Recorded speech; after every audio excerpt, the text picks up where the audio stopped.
എങ്ങനുണ്ട്? ഇത് ആരുടെയാ? എന്റെ. ഞാൻ ആ ബൈക്ക് അങ്ങ് വിറ്റു. കാശ് എവിടുന്ന് കിട്ടി? ലോൺ എടുത്തു. അപ്പൊ ബിസിനസ്സിനെടുത്ത ലോണോ? ഇതെല്ലാം കൂടി നീ എങ്ങനെ തിരിച്ചടയ്ക്കും? അതൊക്കെ ഞാൻ അടച്ചോളാം. സഞ്ജു, കാശിന് പിടിപ്പില്ലാതുള്ള നിന്റെ ഈ പോക്കത്ര നല്ലതിനല്ല. ലോൺ എടുത്ത് കൂട്ടാൻ ആരെക്കൊണ്ട് സാധിക്കും? അത് തിരിച്ചടയ്ക്കുന്നല്ല മിടുക്ക് കാണിക്കേണ്ടത്. എന്നാ എന്റെ ഷെയറിങ് എഴുത്താ. അങ്ങനെയാണെങ്കിൽ ഇതിന്റെ ഒരു ആവശ്യമില്ല. ഇനി അതിന്റെ കൂടെ ഒരു കുറവേ ഉള്ളൂ. നിനക്ക് മെഡിസിന് സീറ്റ് കിട്ടിയപ്പോ നിന്നെ പഠിപ്പിക്കാൻ വേണ്ടി നിന്റെ ചേട്ടൻ ഒരു ലോൺ എടുത്തിരുന്നു. പാതി വഴിയിൽ പഠിപ്പ് നിർത്തി പോന്നിട്ട് ആ ലോൺ അടച്ചു തീർക്കാൻ ചേട്ടൻ എത്രമാത്രം കഷ്ടപ്പെട്ടെന്ന് നിനക്കറിയാമോ? അത് കുറച്ചിട്ടുള്ള ഷെയറിങ് തന്നാ മതി. നിനക്ക് 2 വയസ്സുള്ളപ്പോ നിന്റെ അച്ഛൻ മരിച്ചതാ.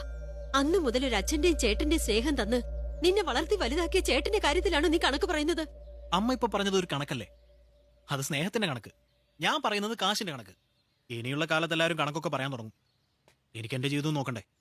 ഉള്ള കാര്യം ഞാൻ പറയാം. എനിക്കൊരു